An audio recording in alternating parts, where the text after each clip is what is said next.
Sekretaris Militer Presiden Laksamana Pertama Hersan mengatakan Presiden Joko Widodo sudah menandatangani berkas pemberhentian tidak hormat Verdi Sambo pada 26 September. Menurutnya berkas pemecatan itu pun sudah dikirimkan ke Polri.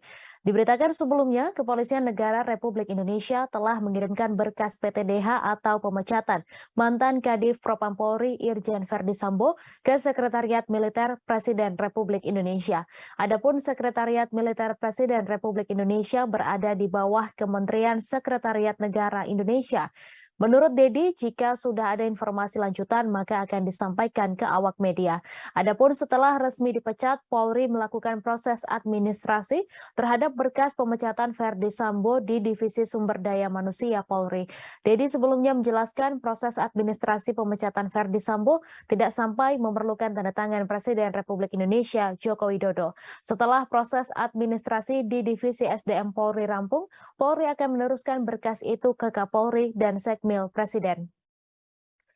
Diketahui Verdi Sambo telah dipecat melalui sidang etik yang digelar pada 25 hingga 26 Agustus 2022.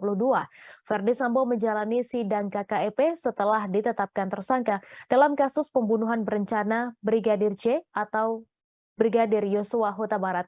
Verdi Sambo juga diketahui telah kembali ditetapkan sebagai tersangka terkait obstruction of justice atau menghalangi penyidikan kasus Brigadir J.